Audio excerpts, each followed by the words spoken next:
A comunidade Narrações Imersivas acaba de chegar. Torne-se membro e tenha acesso a todos os nossos livros, sem interrupções ou propagandas. E em formato de MP3, ouça diretamente da nossa plataforma no Hotmart. Por menos de uma Coca-Cola por mês, você assina nossa comunidade e apoia diretamente nosso trabalho. Não perca mais tempo e venha curtir mais uma forma de ouvir Narrações Imersivas. Link para assinar a comunidade na descrição ou no primeiro comentário fixado. Fique agora com mais um episódio imersivo.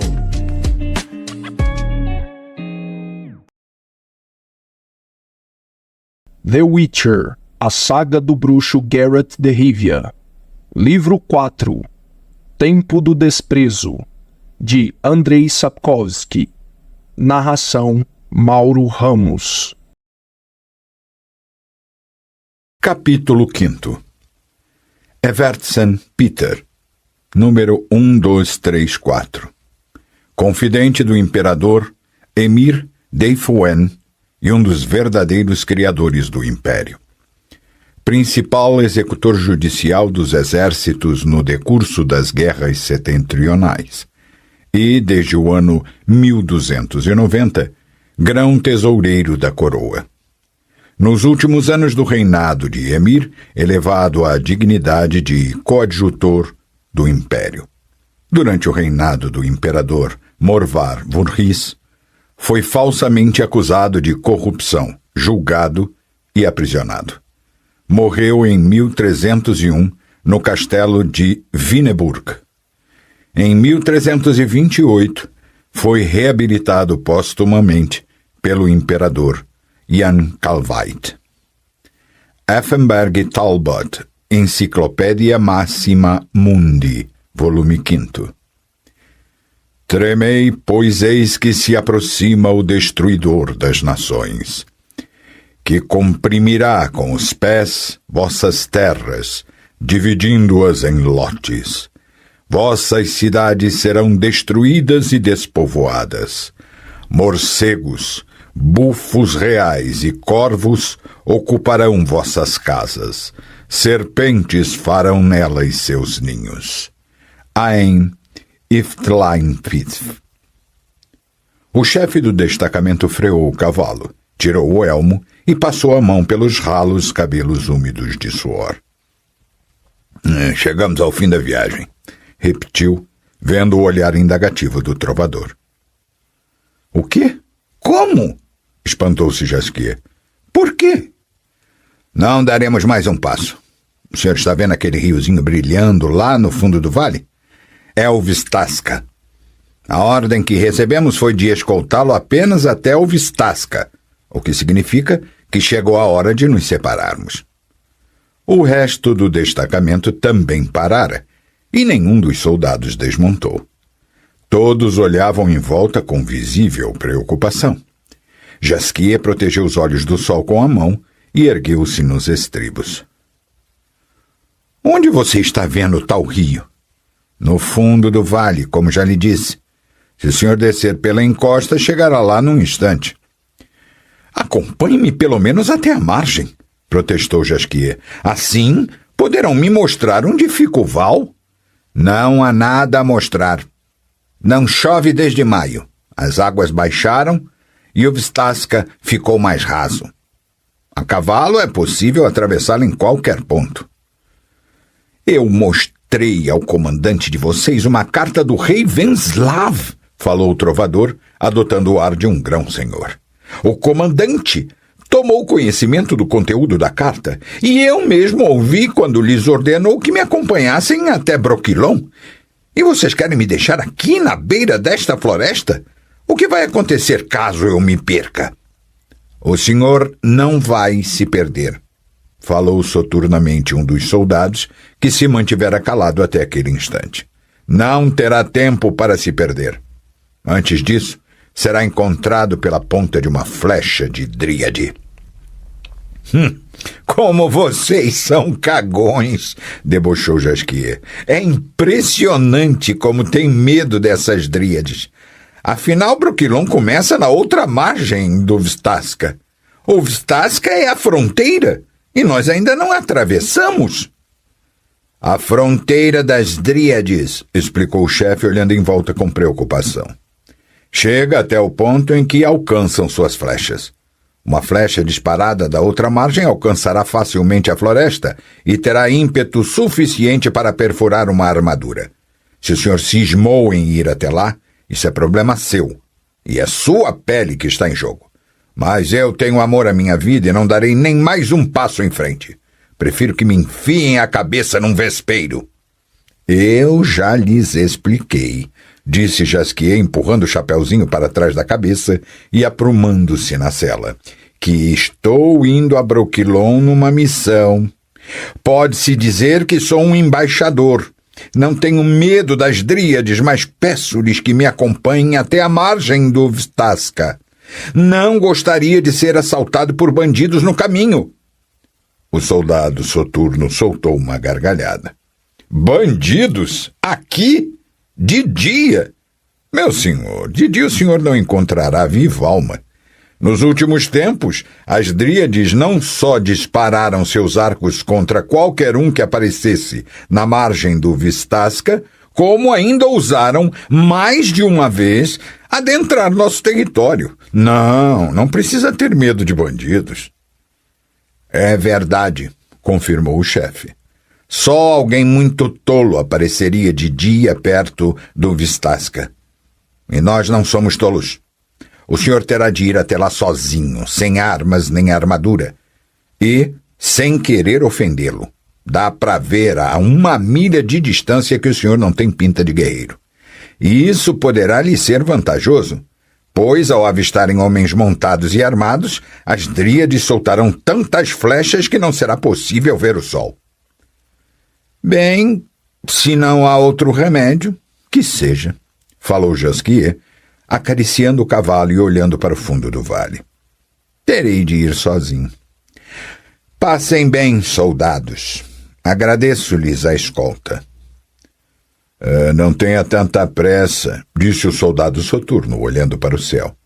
Está quase anoitecendo.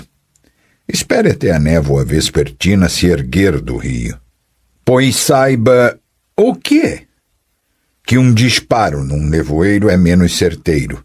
Se o senhor tiver sorte, uma Dríade poderá até errar. Só que tenha em mente que elas erram muito raramente.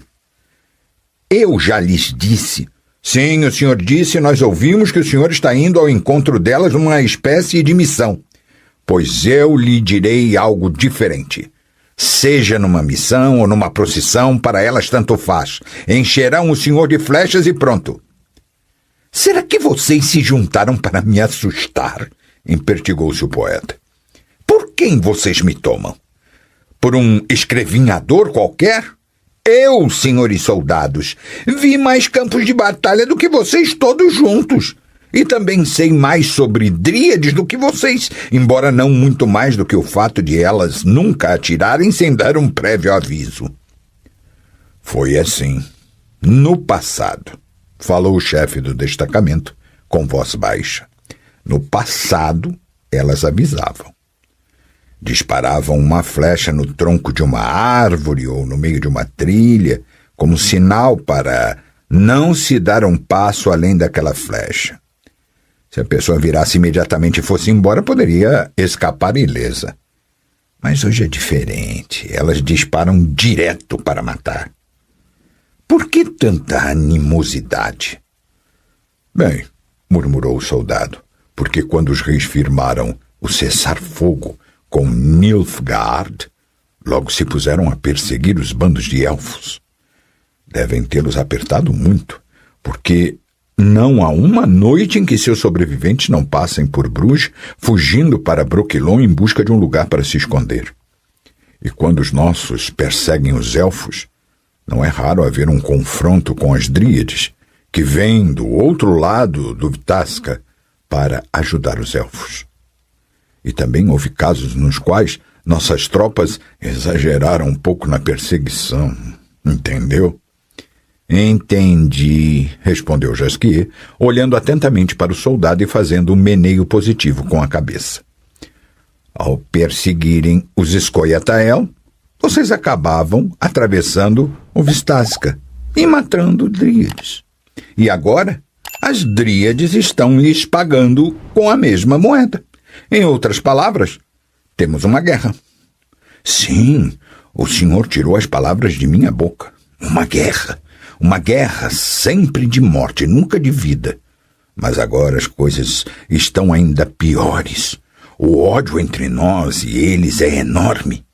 Portanto, volto a repetir. Se o senhor não precisa realmente ir para lá, então não vá. Jasquier engoliu em seco. A questão é...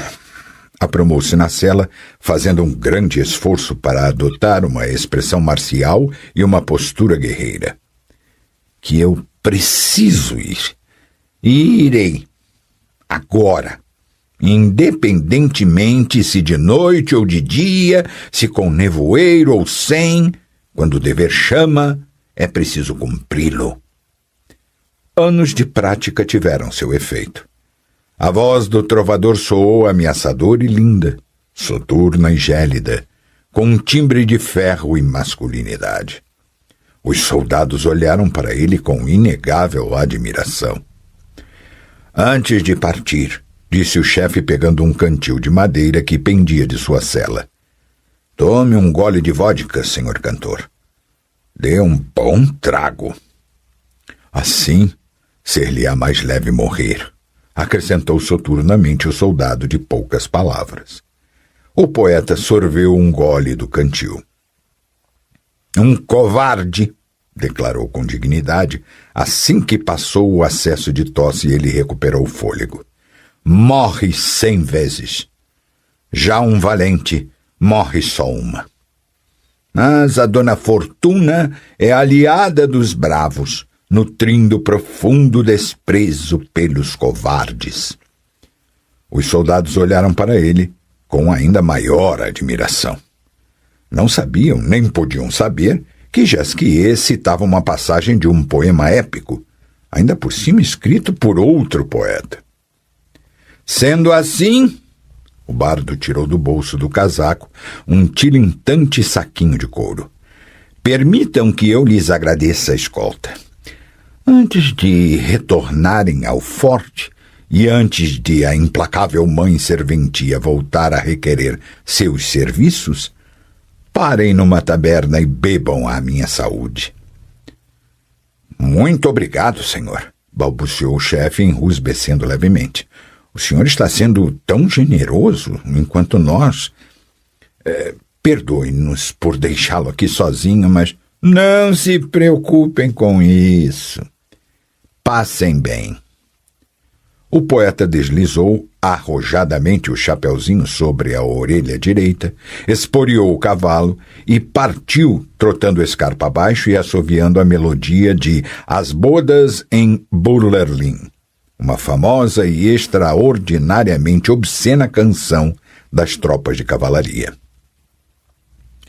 E aquele corneteiro lá no forte ouviu ainda as palavras do soldado soturno, que ele era um parasita, covarde e idiota, e eis que se revela um cavaleiro valente e ousado, apesar de ser um versejador. É verdade, respondeu o chefe. É preciso admitir que ele é corajoso. Fiquei observando-o e vi que suas pálpebras nem chegaram a tremer. Sim, senhor. Você ouviu o que ele disse?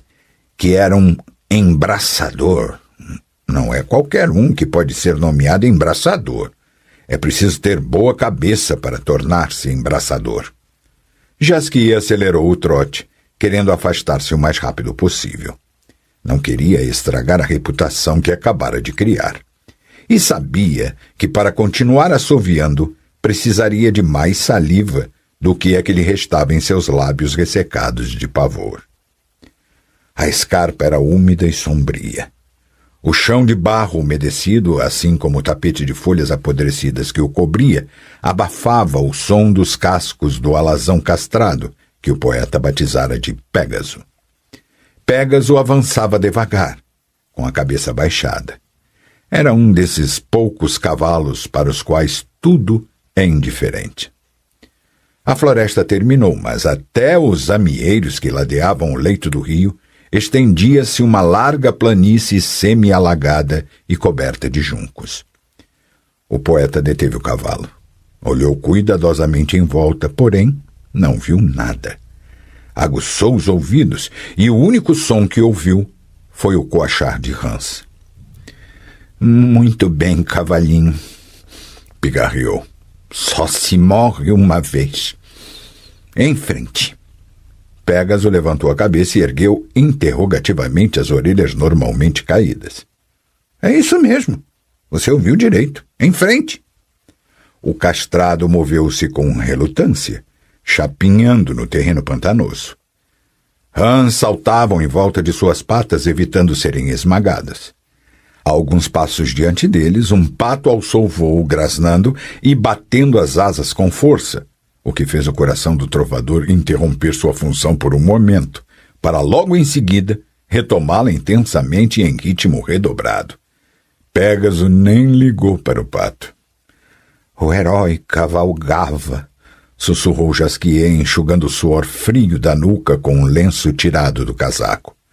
Cavalgava impavidamente pelo pântano, sem se importar com anfíbios saltitantes, nem com dragões voadores. Cavalgou e cavalgou, até chegar a uma imensurável extensão de águas. Pégaso bufou e parou. Estavam junto do rio, no meio de juncos e bunhos que se erguiam acima dos estribos. Jasquier enxugou as pálpebras suadas e amarrou o lenço no pescoço. Ficou olhando firmemente para os amieiros na outra margem do rio até seus olhos lacrimejarem. Nada nem ninguém. Sobre a superfície da água enrugada pelas plantas aquáticas levadas pela correnteza, voavam dezenas de pica-peixes turquesa alaranjados. O ar tremulava com enxames de insetos, enquanto peixes engoliam efemerópteros, deixando grandes círculos na água. Até onde a vista podia alcançar, viam-se tocas de castores, montes de galhos quebrados e troncos roídos levados pela suave correnteza. Que quantidade enorme de castores, pensou o poeta. Uma fortuna incalculável. E não é de espantar. Ninguém incomoda esses malditos roedores. Este lugar é evitado por saqueadores, pescadores, apicultores e até pelos onipresentes caçadores de aves, que não ousam colocar aqui suas armadilhas. Os que tentaram levaram uma flechada na garganta e tiveram o corpo devorado por caranguejos. Enquanto isso, eu, um idiota, me meto aqui por vontade própria, aqui, à beira do Vtasca, um rio do qual emana um horrendo fedor de carne apodrecida que não se ameniza nem pelo cheiro de ácoro e menta. O bardo suspirou profundamente. Pégaso adentrou a água lentamente com as patas dianteiras, baixou a cabeça até a superfície e bebeu durante muito tempo. Depois, virou a cabeça e olhou interrogativamente para Jasquier.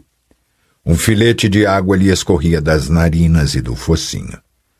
O poeta meneou a cabeça, soltou mais um suspiro e fungou longamente. O herói olhou para a agitada superfície da água. Declamou baixinho, esforçando-se para não bater os dentes. Olhou em volta e seguiu em frente, pois seu coração desconhecia o conceito de medo. Pégaso abaixou a cabeça e as orelhas. Desconhecia o conceito de medo, eu disse. Pégaso sacudiu a cabeça. Jasquier cutucou-o com os calcanhares e o castrado entrou na água com patética resignação. O Vtasca era raso, mas bastante coberto por vegetação. Antes mesmo de chegarem à metade de sua largura, uma longa trança verdejante formou-se atrás das patas de Pégaso. O cavalo avançava lentamente, e a cada passada fazia um esforço para se livrar das incômodas plantas aquáticas. Os juncos e amieiros na margem direita já estavam próximos, tão próximos que Jasquier sentiu o estômago baixando e baixando, quase chegando à sela. Estava ciente de que, no meio do rio e quase aprisionado pela vegetação aquática, era um alvo perfeito e impossível de errar. Com olhos de imaginação, já via arcos com cordas retesadas e pontas de flechas apontadas em sua direção. Apertou o cavalo com as coxas, mas Pégaso não lhe deu a mínima importância. Em vez de se apressar, parou e ergueu a cauda. Bolotas de esterco caíram na água. Jasquier soltou um palavrão.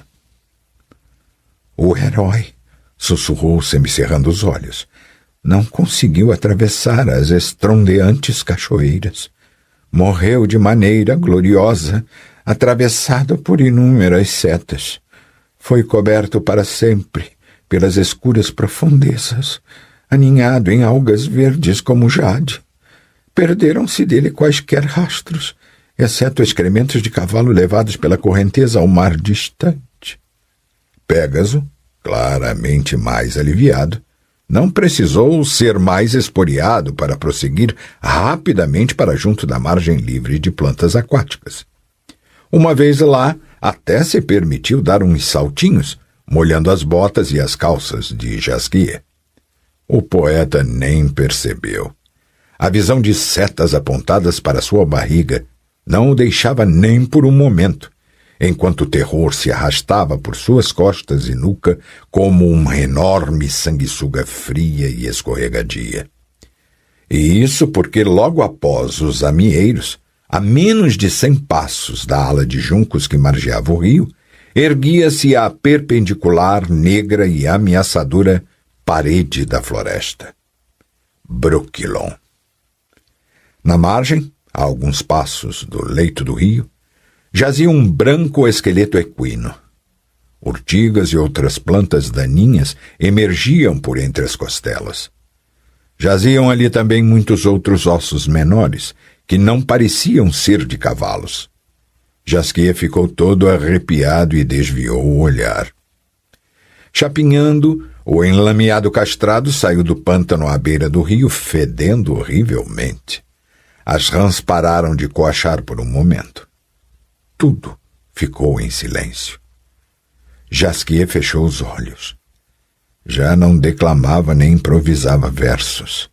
A inspiração e a fantasia haviam fugido para longe.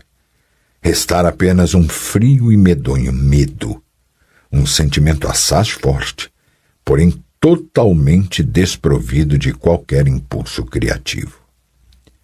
Pégaso moveu as orelhas para trás e andou preguiçosamente na direção da Floresta das Dríades, chamada por muitos de Floresta da Morte. Atravessei a fronteira, pensou o poeta. Agora tudo será decidido. Enquanto estive do outro lado do rio, e até dentro da água, elas poderiam se dar ao luxo de ser magnânimas. Mas agora, não mais. Agora eu sou um intruso. Assim como daquele outro, também poderá sobrar de mim apenas um esqueleto. A título de aviso para os próximos, se as dríades estão aqui, se estão me observando. Lembrou-se de torneios de arco e flecha, competições em feiras e demonstrações de pontaria certeira, alvos e manequins feitos de palha sendo espetados e destroçados por pontas de flecha. O que será que sente um homem atingido por uma seta? Um golpe? Dor? Ou talvez nada? Ou não havia dríades nas redondezas, ou elas resolveram não dar importância a um cavaleiro solitário, porque o poeta, embora quase morto de medo, chegou são e salvo à beira da floresta. A entrada estava protegida por uma faixa cheia de galhos e raízes de árvores derrubadas pelo vento, mas Jasquier não tinha intenção alguma de atravessá-la, muito menos ainda de adentrar a floresta. Podia forçar-se a arriscar a vida, mas não a cometer suicídio. Desmontou muito lentamente e amarrou as rédeas numa raiz que emergia da terra. Não costumava fazer isso, pois Pégaso não era propenso a se afastar do dono. No entanto, Jasquier não sabia como o cavalo reagiria diante do som de uma saraivada de flechas. Até então, nem ele nem Pégaso haviam sido expostos a tais sons. Tirou da sela um lindo alaúde, um instrumento único, de primeira classe, com um longo braço esbelto. Presente de uma elfa, pensou, acariciando a madeira tasteada. Talvez ele acabe retornando ao povo antigo, a não ser que as dríades resolvam deixá-lo junto do meu cadáver. Ao lado jazia uma velha árvore derrubada pelo vento. O poeta sentou em seu tronco, apoiou o alaúde no joelho, passou a língua pelos lábios ressecados e enxugou nas calças as mãos úmidas de suor. O sol aproximava-se do crepúsculo vespertino. Do Vistaska elevava-se uma névoa, cobrindo a relva com um manto branco acinzentado. Esfriara.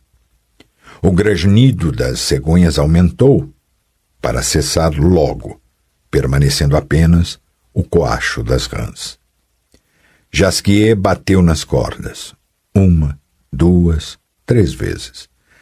Afinou o instrumento e começou a tocar, passando a cantar logo em seguida.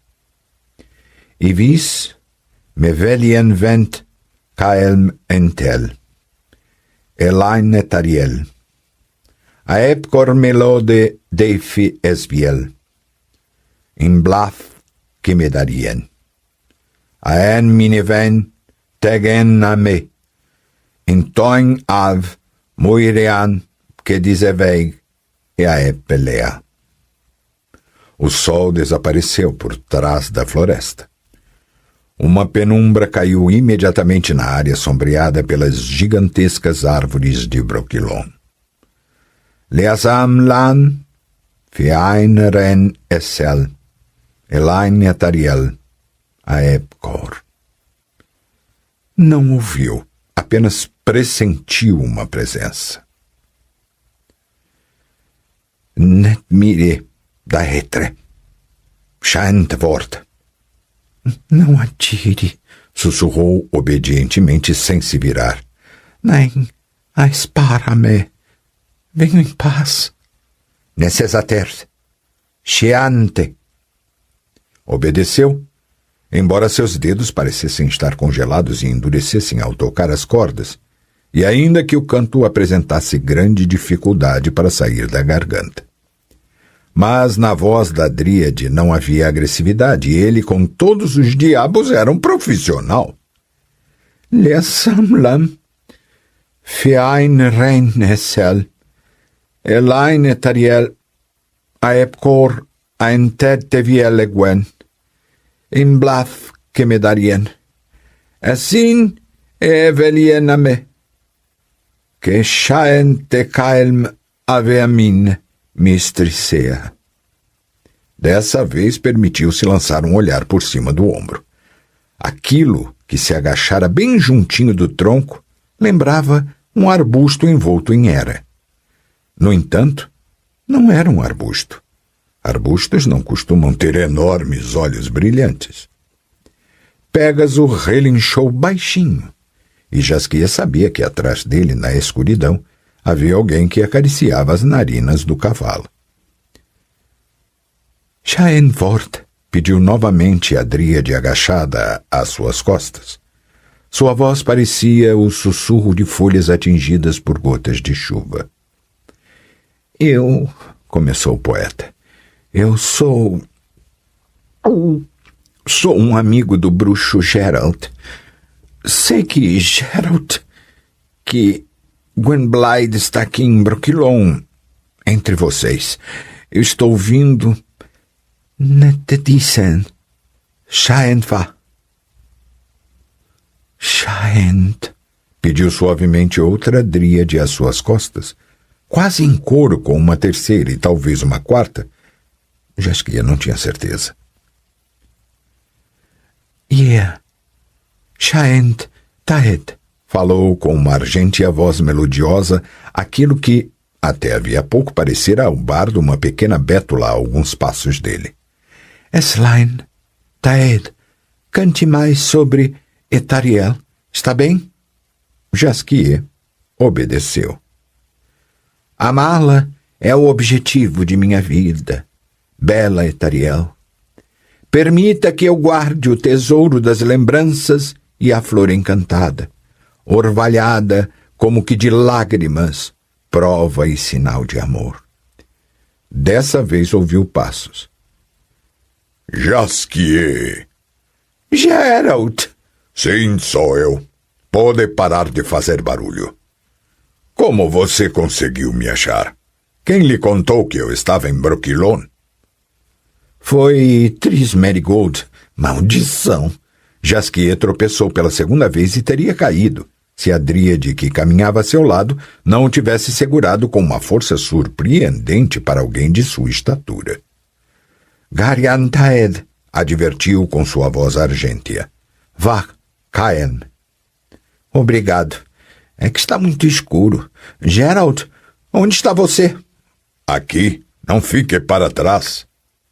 Jasquier apressou o passo, tropeçou novamente e quase esbarrou no bruxo, que parara à sua frente.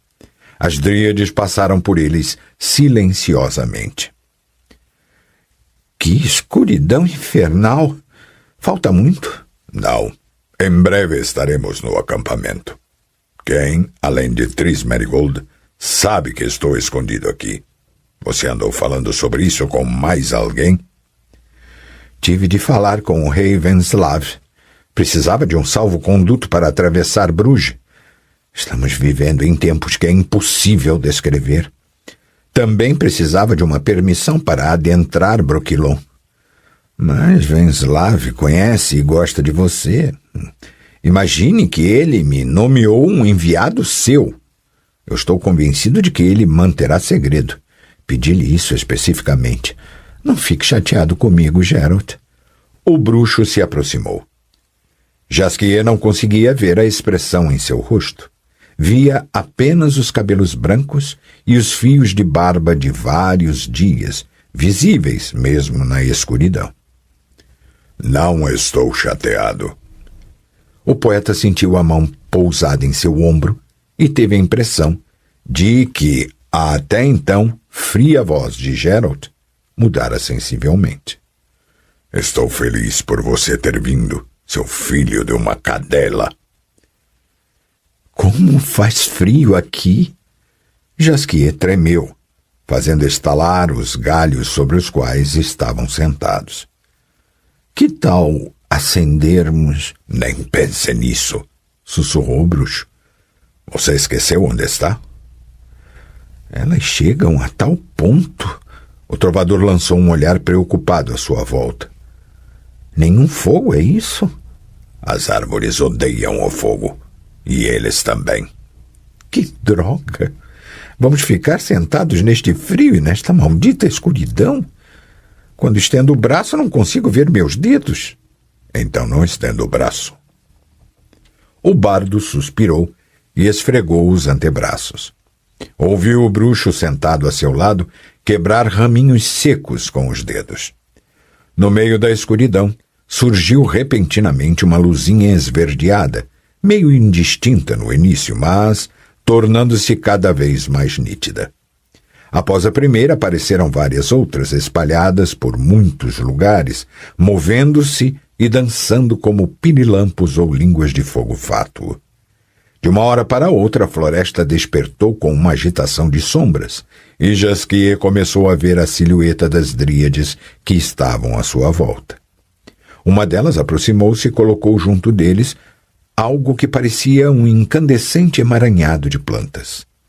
O poeta estendeu cuidadosamente o braço e aproximou a palma da mão. A brasa verde era totalmente fria. O que é isso, Geralt? Mistura de fungos com uma espécie de musgo que cresce apenas aqui, em Brokilon. Somente elas sabem como prepará-la para que brilhe. Agradeço-lhe, Fauve. A dríade não respondeu, mas também não se afastou, ficando de cócoras junto deles. Sua testa era atravessada por uma guirlanda e seus longos cabelos caíam sobre seus ombros. Àquela luz, os cabelos pareciam ser verdes, e até era possível que fossem assim de verdade. Jasquier sabia que os cabelos das dríades podiam ter as cores mais diversas e incomuns. Taeth, falou a dríade melodiosamente, erguendo para o trovador um par de olhos brilhantes num pequenino rosto pintado com duas escuras linhas diagonais paralelas, a título de camuflagem. Esve vort schijnt een Etariel? Schijnt haver een woord? Não. Talvez mais tarde, respondeu Jasquier polidamente, escolhendo com cuidado as palavras da língua antiga. A dríade suspirou, inclinou-se, acariciou levemente o braço do alaúde deitado a seu lado, ergueu-se e se afastou. Jasquier ficou olhando-a juntar-se às demais, cujas sombras pareciam dançar à luz das verdes lamparinas. Espero não tê-lo ofendido, falou meio sem graça. Elas se comunicam num dialeto próprio, cujas formas polidas eu não conheço. Verifique se você tem uma faca cravada na barriga. Na voz do bruxo não havia nem ironia nem humor. As dríades sempre reagem a uma ofensa enfiando uma faca na barriga do ofensor. Não precisa ter medo, Jasquier. Ao que tudo indica, elas serão capazes de lhe perdoar muito mais do que um simples deslize linguístico. Seu concerto à beira da floresta claramente lhes agradou. Agora, você é um Ard Taeth, ou seja, um grande bardo. Elas aguardam agora a continuação de A Flor de Etariel. Você a conhece? Afinal, não é uma composição sua. Mas fui eu quem a traduziu, enriquecendo um tanto aquele canto élfico. Você não notou? Não. Foi o que eu pensei. Por sorte, as dríades têm um senso mais apurado quando se trata de arte. Li em algum lugar que elas são excepcionalmente musicais. Foi por isso que bolei aquele plano genial pelo qual, cabe observar, você não me congratulou. Meus parabéns, falou o bruxo, após um breve silêncio. Aquilo foi realmente muito esperto de sua parte. E, como sempre, você teve muita sorte.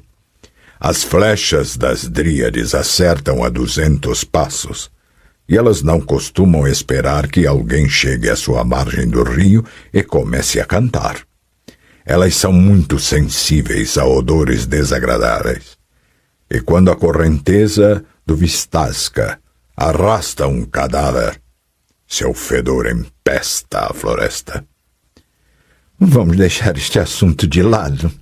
O poeta pigarreou. O importante é que me dei bem e encontrei você. Geralt, como... Você tem uma navalha? É lógico que tenho. Vai me emprestá-la amanhã cedo. Esta barba por fazer está me deixando quase louco. E as dríades não tinham Sim, em princípio elas não têm necessidade de navalhas. É óbvio que vou lhe emprestar. Geralt. O que foi? Não trouxe comida alguma. Será que o Ard Taeth, o grande bardo, pode contar com um convite para jantar com as dríades? Elas não jantam. Nunca. E suas sentinelas na fronteira de Brokilon tampouco tomam café da manhã. Você terá de sofrer até o meio-dia. Eu já me acostumei. Mas quando chegarmos à sua capital, a famosa Duen Canel, oculta no meio da floresta, nós nunca chegaremos lá. Como isso é possível? Eu pensei que... Afinal, elas lhe concederam asilo? Afinal, elas o toleram? Você usou o termo adequado. Ambos ficaram em silêncio por bastante tempo. Guerra, falou o poeta finalmente. Guerra, ódio e desprezo, por todos os lados, em todos os corações. Você está poetizando. Mas é assim. Exatamente assim. Vamos lá. Conte-me com o que você veio. Relate o que se passou no mundo enquanto eu estava sendo tratado aqui. Antes, Jasquier pigarreou silenciosamente. Você deve me contar o que aconteceu realmente em Garstang. Triss não lhe contou? Contou, mas eu gostaria de ouvir sua versão. Se você conhece a versão de Triss, conhece uma versão muito mais detalhada e exata que a minha. Conte-me o que se passou mais tarde, quando eu já estava em Brokilon. Geralt, sussurrou o poeta, eu realmente não sei o que aconteceu com Yennefer e Ciri. Ninguém sabe, nem mesmo Triss. O bruxo agitou-se violentamente. Os galhos estalaram. E eu estou lhe perguntando sobre Ciri ou Yennefer? Falou com voz alterada. Fale-me da guerra.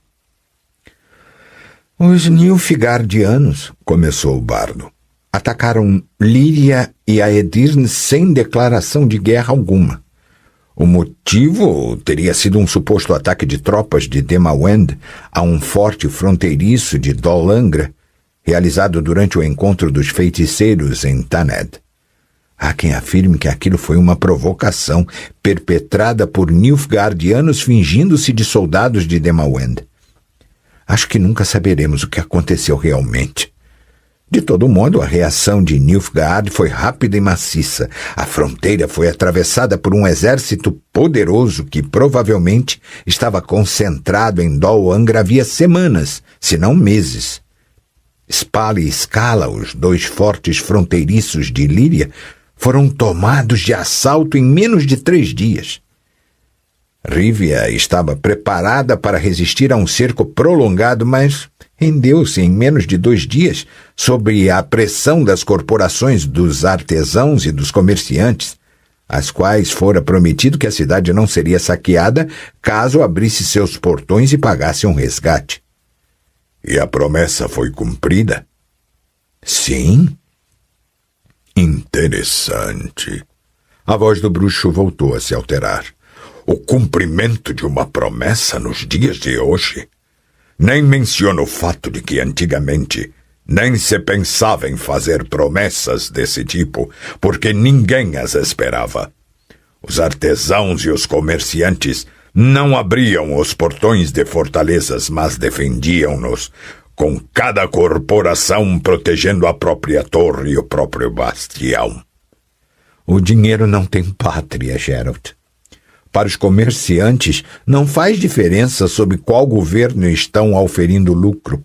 E para os palatinos nilfgaardianos, não importa de quem coletam impostos. Comerciantes mortos não oferem lucro e, consequentemente, não pagam impostos. Continue. Após a capitulação de Rivia, o exército de Nilfgaard seguiu numa velocidade incrível em direção ao norte, sem encontrar resistência digna de nota. Incapazes de formar uma frente para uma batalha decisiva, os exércitos de Demawend e Mev foram recuando. Desse modo, os Nilfgaardianos chegaram a Aldesberg. No intuito de evitar um cerco à fortaleza, Demawend e Mev decidiram travar uma batalha. A situação de suas tropas não era das melhores. Que droga! Se não fosse tão escuro, eu poderia lhe desenhar... Não desenhe. Seja sucinto. Quem venceu? Vossa Excelência ouviu? Gritou um afobado e suado intendente que conseguiu passar por entre as pessoas que cercavam a mesa. Acabou de chegar um mensageiro do campo de batalha. Vencemos! Vencemos a batalha! Vitória! O dia é nosso! Acabamos com o inimigo de uma vez por todas! Fale mais baixo, repreendeu Evertsen. Minha cabeça está prestes a estourar de tanta gritaria de vocês. Sim, ouvi. Derrotamos o inimigo. O dia é nosso, acabamos com o inimigo e a vitória é nossa. Grandes coisas. Os oficiais de justiça e os intendentes abaixaram a voz e olharam com espanto para seu superior hierárquico. Vossa Excelência não está radiante? Estou, mas sei estar radiante em silêncio. Os intendentes se entreolharam e calaram. Um bando de moleques excitados, pensou o executor judicial dos exércitos imperiais. Na verdade, sua atitude não me surpreende, mas lá, no topo da colina, Meno Coehorn, Elantrare e até o grisalho general Brainbant gritam, dão pulinhos de alegria no ar e se dão tapinhas congratulatórios nas costas. Vitória! O dia é nosso. E de quem haveria de ser?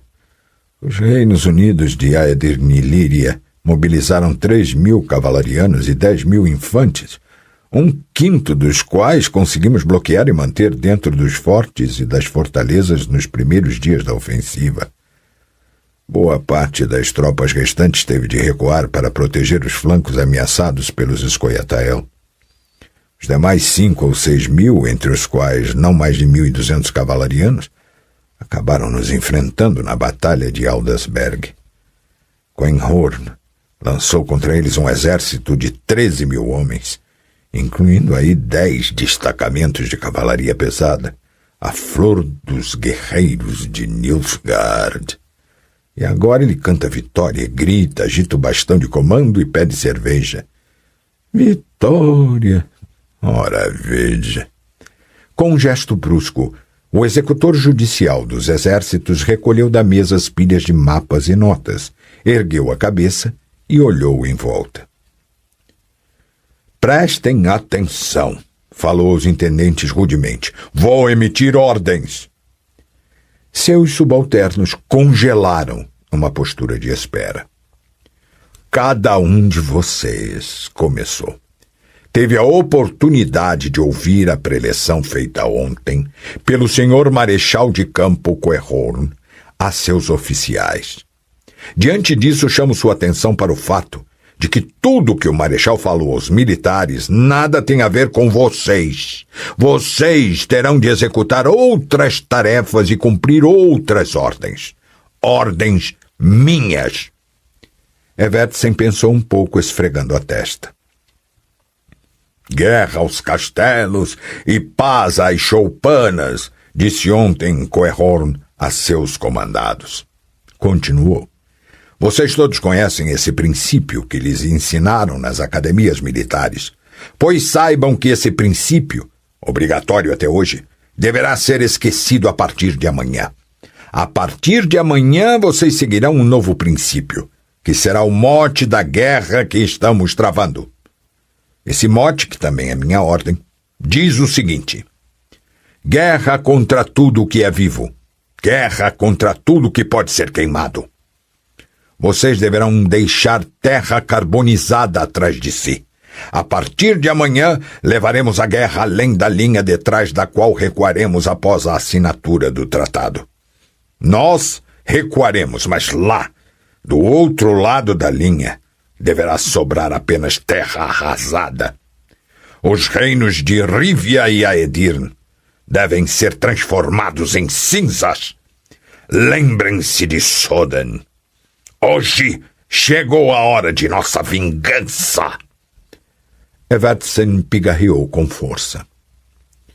Antes de os soldados deixarem terra queimada atrás de si, falou aos calados intendentes, a tarefa de vocês será de retirar daquela terra e daquele país tudo o que for possível, tudo o que poderá multiplicar a riqueza de nossa pátria. Aldegast, você se ocupará do carregamento e do transporte de todas as colheitas já feitas e armazenadas. Tudo o que ainda estiver nos campos e não foi destruído pelos valentes guerreiros de Coehorn deverá ser colhido. Disponho de poucos homens, excelência. Você terá escravos de sobra. Faça-os trabalharem. Marder e você... esqueci seu nome. Helvet. Evan Helvet, Excelência. Vocês dois vão se encarregar do gado. Vão agrupá-lo em manadas que deverão ser levadas a determinados pontos de quarentena. Muito cuidado com a febre aftosa e demais doenças contagiosas. Qualquer animal suspeito deverá ser imediatamente abatido e queimado. Quanto aos demais, conduzam-nos para o sul pelos caminhos previamente demarcados. Sim, Excelência.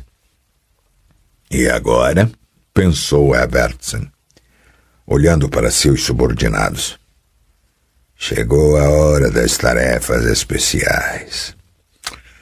A quem confiá-las? Esses aí são uns garotos que mal largaram a mamadeira, viram pouco e nada experimentaram. Como sinto falta daqueles versados intendentes de outrora. Guerras, guerras e mais guerras. Os guerreiros morrem frequentemente e em grande número, mas, levando em consideração a proporcionalidade, a incidência de morte de intendentes não é muito menor.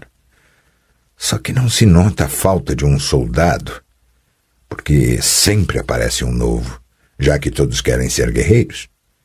Mas quem quer ser intendente ou oficial de justiça? Quem, após seu retorno, ao ser indagado pelos filhos quais foram seus feitos durante a guerra, vai querer relatar como mediu sacos de grãos, contou couros fedorentos e pesou banha, como tangeu gado e conduziu carroças carregadas de produtos de saques por estradas cobertas de estrume, envolto em poeira, fedor e enxames de moscas. Tarefas especiais. A fundição em Guelec com seus altos fornos. As oficinas de fresagem, os fornos de conversão de calamita e a gigantesca forja de Eisenland, com uma produção anual de 25 toneladas de ferro. Usinas de objetos de estanho e bronze e manufaturas de lã de Aldersberg. Moinhos de malte, destilarias, tecelagens e tinturas de Wengerberg.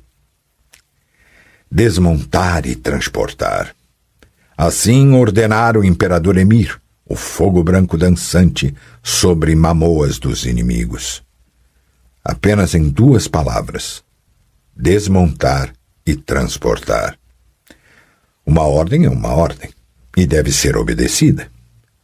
Faltava o mais importante: as minas e seus produtos, moedas, joias, obras de arte. Disso, porém, ele mesmo se ocuparia, pessoalmente. Ao lado das colunas de fumaça visíveis no horizonte, foram surgindo outras. E mais outras. As tropas punham em prática as ordens de Coehorn. O reino de Aedirn transformava-se aos poucos num país de incêndios. Pela estrada envolta em nuvens de poeira, seguia uma comprida coluna de máquinas de guerra destinadas às ainda não rendidas Aldersberg e Wengenberg, a capital do rei Demawend. Peter Evertsen olhava e contava, calculava, refazia os cálculos. Peter Evertsen era o intendente-mor do Império e, durante a guerra, o principal executor judicial dos exércitos. Exercia tal função havia 25 anos. Números e cálculos eram tudo em sua vida. Uma catapulta custava 500 floris. Um trabuco, 200. Cada fundíbulo, pelo menos 150. E a mais simples das balestras, 80.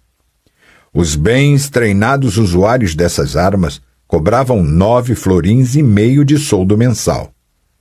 A coluna que estava a caminho de Wengenberg, incluindo aí os cavalos, burros e utensílios, valia no mínimo 300 grivnias.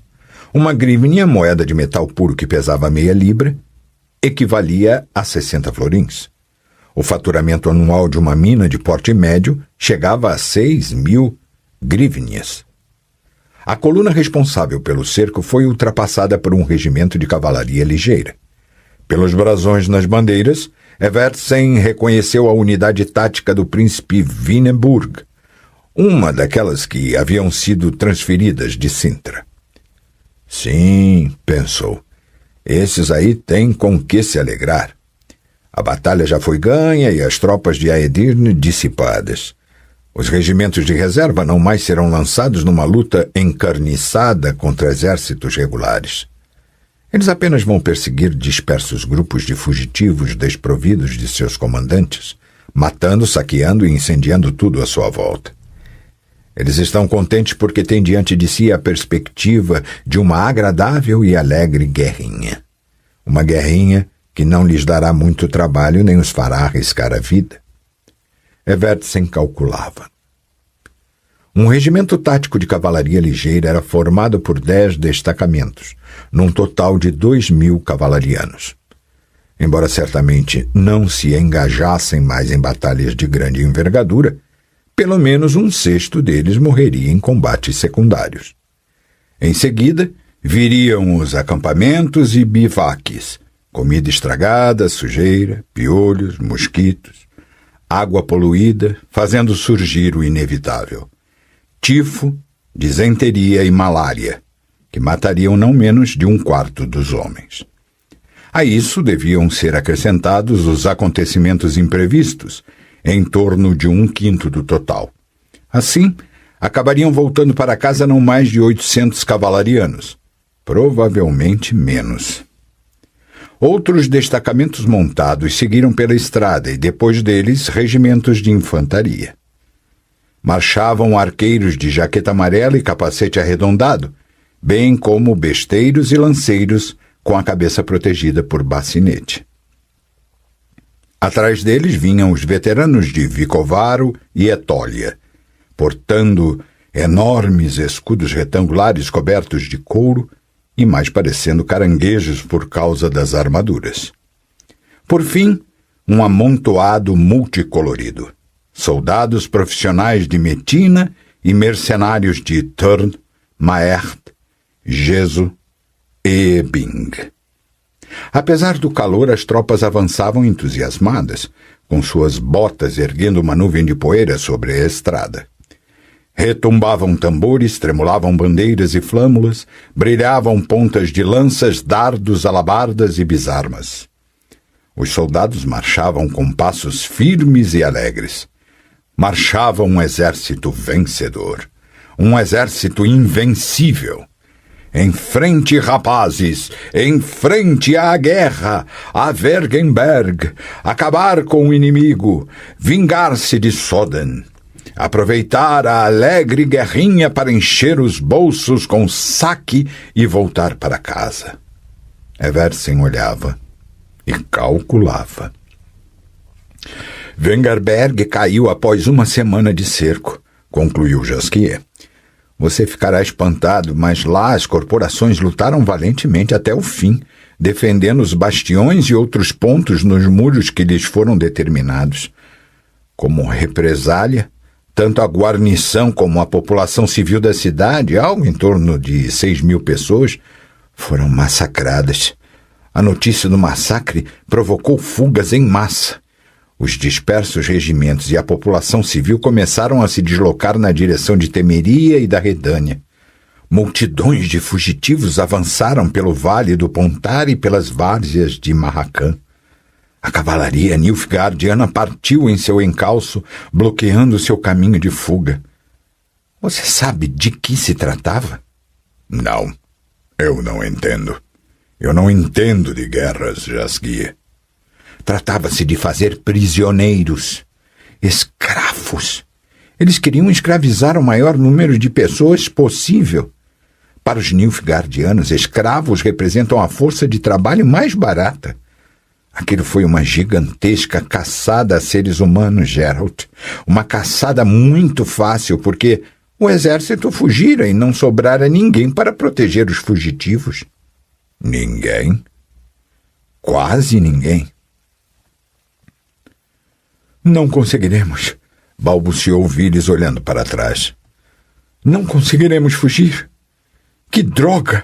A fronteira está tão próxima, tão próxima. Hayla ergueu-se nos estribos e olhou para a estrada zigue-zagueando entre as colinas cobertas de vegetação. A estrada, até onde a vista podia alcançar, estava semeada com restos de bens saqueados, cadáveres de cavalos, carroças e carretas viradas e atiradas em valas. Atrás deles, do outro lado da floresta, negras colunas de fumaça erguiam-se ao céu, enquanto gritos e típicos sons de luta podiam ser ouvidos cada vez mais perto. Estão acabando com a retaguarda, falou Vilis, limpando o pó e a fuligem do rosto. Está ouvindo, Hyla? Eles alcançaram a retaguarda e estão matando todo mundo. Não conseguiremos. Agora somos nós que formamos a retaguarda, respondeu a mercenária secamente. Chegou nossa hora. Vilis empalideceu. Um dos soldados que ouviu o diálogo soltou um profundo suspiro. Hyla puxou as rédeas, forçando o exausto corcel a erguer a cabeça. De todo modo, não conseguiremos escapar, disse com toda calma. Nossos cavalos vão cair de exaustão a qualquer momento. Antes de chegarmos à encosta, seremos alcançados e degolados. Vamos nos desfazer de tudo e fugir para a floresta, sugeriu Vilis sem encará-la. Separadamente, cada um por si. Talvez consigamos sobreviver. Hyla não respondeu.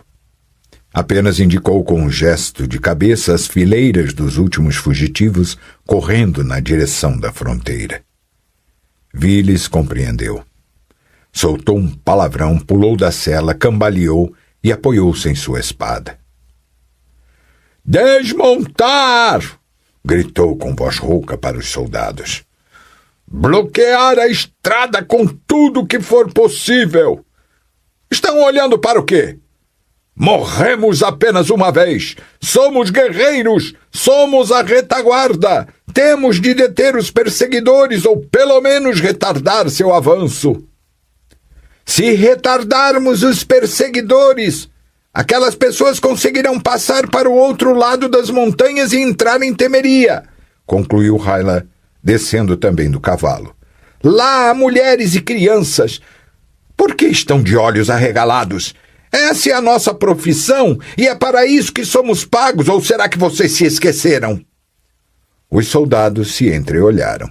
Por um momento, Hyla achou que eles fugiriam, que forçariam seus exaustos e suados cavalos a um esforço final e galopariam atrás da coluna de fugitivos na direção da escarpa salvadora.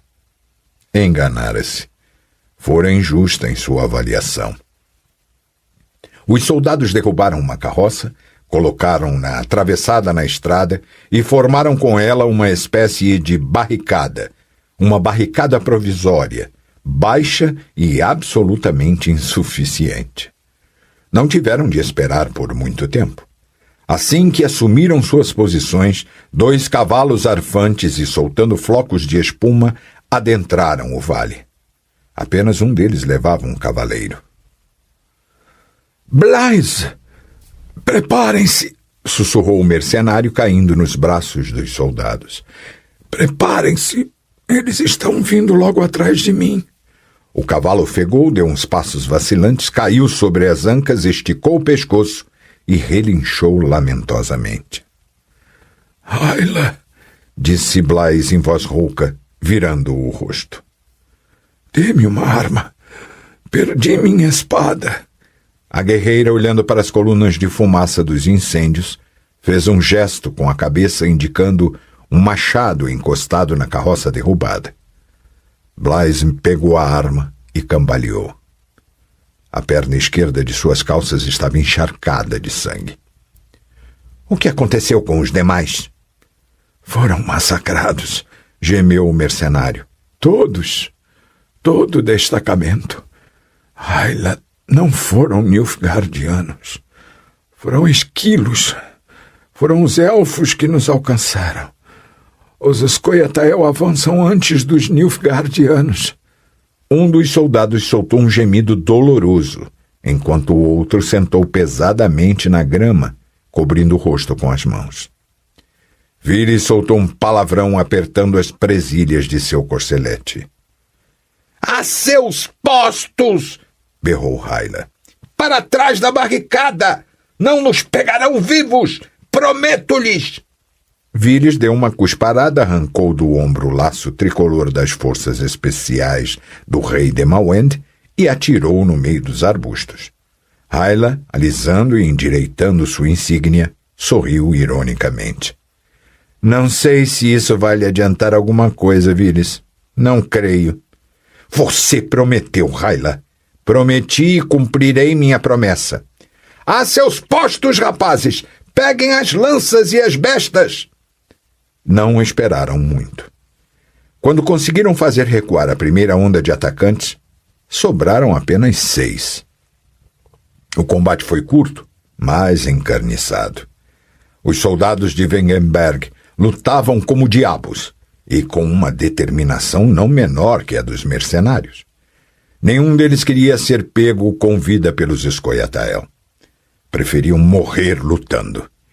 E morriam atravessados por flechas, perfurados por lanças e por golpes de espadas. Blaise foi morto por 2 elfos que o arrancaram da barricada. Nenhum daqueles elfos sobreviveu. Blaise ainda tinha um estilete. Os Scoia'tael não lhes deram descanso. Assim que o primeiro destacamento recuou, avançou o segundo. Vires, atingido por uma lança pela 3ª vez, caiu. Hyla! Conseguiu ainda gritar. Você prometeu! A mercenária derrubou mais um elfo e virou-se rapidamente. Até logo, Vilis! Falou, apoiando a ponta da espada logo abaixo do queixo de seu companheiro de armas e enfiando-a com força. Vamos nos ver no inferno! Hyla ficou sozinha, com os Scoia'tael cercando-a por todos os lados. Coberta de sangue dos pés à cabeça, a mercenária ergueu a espada, executou uma pirueta e agitou a longa trança negra. Parada assim no meio de cadáveres, parecia o próprio demônio. Os elfos recuaram. Venham! Gritou selvagemente. Estão esperando o quê? Não vão me pegar viva! Sou Hyla, a negra! Guadi vort biena! Falou calmamente um belo elfo de cabelos loiros e rosto de querubim, com enormes olhos infantis azuis celestes. Surgira do meio dos ainda indecisos Scoia'tael que a cercavam. Seu cavalo branco como a neve agitava violentamente a cabeça, batendo com as patas no solo encharcado de sangue. Glaed vort beana, repetiu. Largue a espada, mulher! A mercenária soltou uma gargalhada macabra e enxugou o rosto com a manga do casaco, lambuzando o rosto com uma mistura de poeira e sangue. Minha espada é cara demais para ser largada, elfo! Gritou. Se quiser pegá-la, terá de quebrar meus dedos! Sou Hyla, a negra! Venham! Não teve de esperar muito. Não vieram reforços de Aedirn? Perguntou o bruxo após um longo período de silêncio. Afinal, pelo que me consta, havia alianças, tratados de mútua ajuda, acordos. A Redânia, Jaskier pegaiou, ficou num estado de caos completo após a morte de Vizimir. Você soube que o rei Vizimir foi assassinado? Sim. As rédeas do governo foram assumidas pela rainha Hedwig, mas o país foi assolado por todo tipo de desordem. E por terror, por caçadas a Scoia'tael e espiões nilfgaardianos. Dijkstra passou a agir como se estivesse louco. Os cadafalsos ficaram inundados de sangue. Dijkstra continua sem poder andar. Tem de ser carregado numa liteira. Posso imaginar. Ele perseguiu você? Não. Ele pôde, mas não quis. Não importa. De qualquer modo, a Redânia, mergulhada no caos, não estava em condições de aprontar um exército capaz de vir em auxílio a Aedirn. E temeria. Por que o rei Foltest não veio em ajuda de Mawend? Tão logo começou a agressão em Dol Angra, falou Jaskier. Emir Var Enreis enviou uma delegação a Vizim. Com todos os diabos! Praguejou Brunibor, olhando para a porta da sala do trono fechada. O que será que eles estão debatendo por tanto tempo? Aliás, por que Foltest rebaixou-se a ponto de negociar? Por que concedeu essa audiência àquele cão nilfgaardiano? O que ele deveria ter feito era cortar fora sua cabeça e enviá-la a Emir dentro de um saco. Pelos deuses, senhor voivoda, ofendeu-se o sacerdote Villemer. Trata-se de um emissário. A pessoa de um emissário é sagrada e intocável. Não se deve... Não se deve? Pois eu já vou lhes dizer o que não se deve. Não se deve ficar ocioso contemplando o invasor dizimar países que são nossos aliados. Líria já caiu e a Edirne está prestes a ter o mesmo destino. Demawend sozinho não conseguirá deter Nilfgaard. O que devemos fazer é despachar imediatamente uma força expedicionária, aliviando Demawend com um ataque à margem esquerda do Jaruga. Aquele lugar não está muito guarnecido porque a maior parte das tropas foi deslocada para Dolangra. Em vez disso, ficamos discutindo. Em vez de lutarmos, conversamos. E ainda por cima, damos hospitalidade a um emissário nilfgaardiano. Cale-se, voivoda, falou o príncipe Erevard Elander, lançando um olhar gélido para o velho guerreiro. O senhor não entende nada de política. É preciso saber olhar para mais longe do que a cabeça do cavalo e a ponta de uma lança. É preciso ouvir o que o emissário tem a dizer. O imperador Emir não o teria enviado se não tivesse um motivo para isso. É lógico que ele tem um motivo, rosnou Brunibor. Emir está acabando com a Edirne e sabe muito bem que, caso avancemos e a Redânia e Caedwen avancem conosco, seremos nós que acabaremos com ele, expulsando-o de Dolangra para Ebing. Ele sabe também que, se atacarmos Sintra, vamos golpeá-lo em seu ponto fraco e obrigá-lo a guerrear em duas frentes. É isso que ele teme, e é por esse motivo que ele tenta nos assustar, querendo evitar nosso envolvimento. Foi com tal propósito e nenhum outro que veio para cá o emissário nilfgaardiano. E é exatamente por isso que devemos ouvir o emissário, insistiu o príncipe, e tomar uma decisão que proteja os interesses de nosso reino. Demawend provocou Nilfgaard de maneira desarrazoada e agora tem de arcar com as consequências de seu ato. Além disso, não tenho pressa em morrer em prol de Wengenberg. O que está se passando em Aedirn não nos diz respeito. Não nos diz respeito? O que o senhor está dizendo, com 1000 diabos? O senhor considera que não é assunto de nosso interesse o fato de os Nilfgaardianos estarem em Aedirn e Líria, na margem direita do Jaruga? O fato de o único reino a nos separar deles ser Marracan? É preciso ser muito curto de ideias. Chega dessas discussões, alertou Villemer. Nenhuma palavra mais. O rei está chegando. A porta se abriu. Os membros do Conselho Real se levantaram arrastando as cadeiras. Muitas cadeiras estavam vazias, pois o marechal de campo e a maior parte dos comandantes militares estavam com seus regimentos no Vale do Pontar, em Marracan e à margem do Jaruga. Também estavam vazias as cadeiras dos feiticeiros. Sim, pensou o sacerdote Villemer. Os lugares ocupados pelos feiticeiros aqui, na corte real de Vizin, permanecerão vazios por muito tempo. Quem sabe, se não para sempre. O rei Foltest atravessou a sala com passos rápidos e parou ao lado do trono, mas não se sentou nele. Em vez disso, inclinou-se levemente e apoiou os punhos no tampo da mesa. Estava muito pálido. Wengerberg está sitiada, falou o rei de Temeria com voz baixa, e será conquistada a qualquer momento. O irresistível avanço de Nilfgaard rumo ao norte continua. Alguns regimentos ainda oferecem resistência, mas isso não mudará em nada a situação. Aedirn está perdido. O rei Demawend fugiu para Redânia. O destino da rainha Mev é desconhecido. O conselho permanecia em silêncio. Nossa fronteira ocidental, quer dizer, a saída do Vale do Pontar, será alcançada por Nilfgaard em questão de dias, continuou Foltest, ainda com voz baixa. Raj, a última fortaleza de Aedirn, não conseguirá resistir por muito tempo, e Raj fica em nossa fronteira ocidental.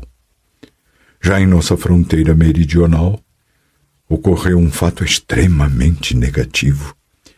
O rei Ervil de Verden prestou um juramento de vassalagem ao imperador Emir, cedendo e abrindo os portões das fortalezas na boca do Jaruga. Desse modo, Nastrog, Rosrog e Bodrog, que deveriam proteger nossos flancos, já são guarnecidas por tropas nilfgaardianas. O conselho permanecia em silêncio. Por causa disso, continuou Foltest, Ervil manteve seu título de rei, mas o verdadeiro soberano é Emir. Assim, Verden continua sendo um reino, porém na prática não passa de uma província nilfgaardiana. Vocês se dão conta do que isso significa? A situação se inverteu. As fortalezas de Verden e a foz do Jaruga estão nas mãos de Nilfgaard. Não posso forçar uma travessia do rio, nem enfraquecer os exércitos lá aquartelados, formando o corpo de homens para adentrar a Aedirn e apoiar as tropas de Demawend. Não posso fazer isso, pois pesa sobre meus ombros a responsabilidade por meu país e por meus súditos. O conselho permanecia em silêncio. Sua Majestade Imperial Emir Var-en-Reis, imperador de Nilfgaard, prosseguiu o rei, me fez uma proposta de um acordo. Proposta que eu aceitei. Já vou lhes expor em que consiste o acordo. E vocês, tendo me ouvido, compreenderão. Admitirão que... Dirão...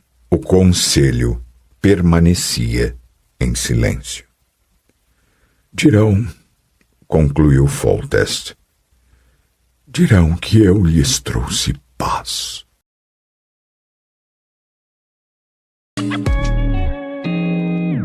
O canal Narrações Imersivas agradece por ter ouvido mais um episódio conosco.